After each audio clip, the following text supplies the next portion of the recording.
Consumidores exige política fiscal y de precios integral a favor de los ciudadanos, no de los monopolios.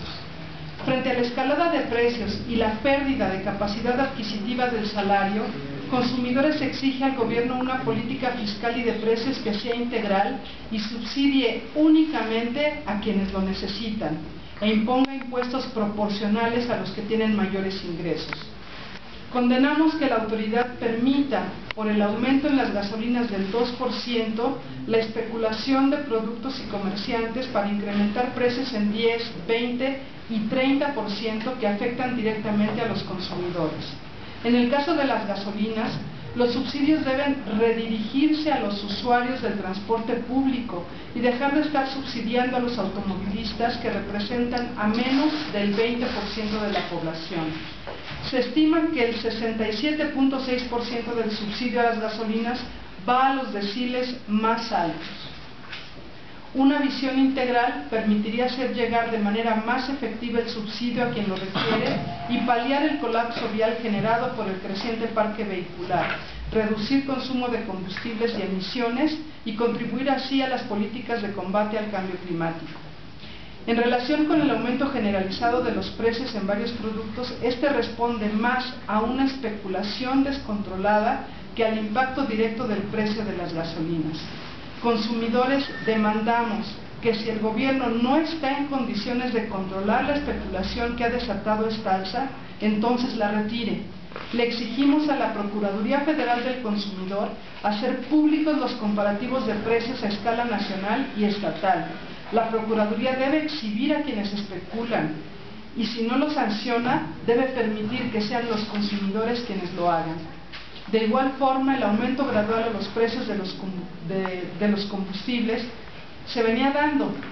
hasta que en 2009 el presidente Calderón lo congeló. Esto significó un mayor desfase con los precios internacionales que se ha agudizado con los incrementos recientes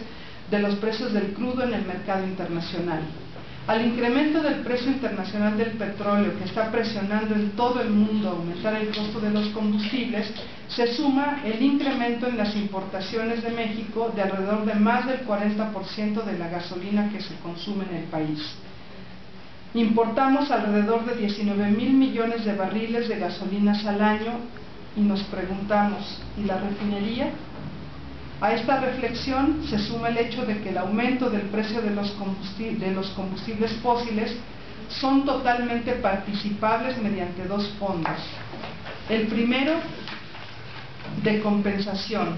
y el segundo como incentivo a la venta final de las gasolinas, tal y como lo establece el artículo 4A, fracción 1 y 2 de la Ley de Coordinación Fiscal.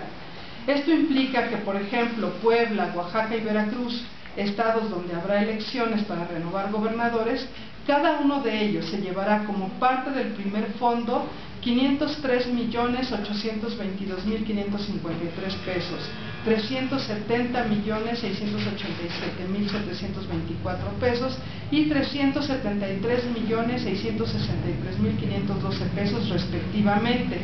Asimismo, como participación del segundo fondo, les corresponde, digamos en números redondos, 393 millones de pesos, 713,000 millones de pesos y 1,122 millones de pesos a cada uno. El gobernador del Estado de México, quien durante la aprobación del paquete fiscal manifestó su acuerdo en el incremento al IVA, no puede desentenderse tampoco del alza a los combustibles. Esto representa para 2010 en el Estado la fabulosa cantidad de 2.504,568,875 pesos, los cuales tendría que informar si terminarán a favor de quienes lo aportan o en una campaña de promoción personal en alguna televisora. Consumidores rechaza tajantemente que los recursos no sean redirigidos al subsidio de la población de menores ingresos bajo otros esquemas, mejorando y ampliando los sistemas de transporte público, un compromiso que ha tomado el país en la Convención Marco de Naciones Unidas sobre el Cambio Climático y que requieren con urgencia las ciudades del país.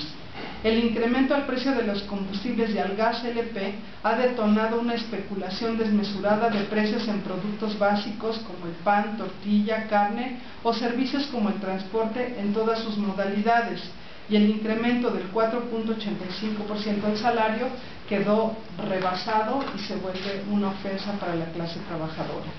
En nuestra condición de consumidores y en nuestra lucha contra los monopolios, no podemos omitir que durante la aprobación del paquete fiscal en diciembre, el Servicio de Administración Tributaria entregó a la Comisión de Hacienda de la Cámara de Diputados un reporte en el que afirma categóricamente que a pesar de sus esfuerzos por impedir la evasión y la elusión de grandes contribuyentes, alrededor de 400 grandes firmas que en su conjunto acumularon ingresos por 4.96 billones de pesos en 2008, es decir, el 50% del PIB, tienen una carga fiscal de apenas 1.7 del impuesto sobre la renta, lo que representa pagar apenas 85,000 millones de pesos por este concepto. En un esquema convencional de pago al ICR, que es el seguido por todos los contribuyentes, o por los contribuyentes en general, como todos nosotros, estarían obligados al pago de un ISR muchas veces mayor al que actualmente pagan. El monto exacto de la contribución adicional dependería en gran medida de la organización corporativa y modelo de negocios que eligieran los que actualmente están consolidados. Los sectores que hacen uso de este esquema son cementeras, tiendas de autoservicios, tiendas departamentales, cadenas automotrices, cerveceras, televisoras, empresas de electrodomésticos, empresas de telecomunicaciones, de cosméticos, papeleras, empresas procesadoras de alimentos, distribuidoras de maquinarias y equipos,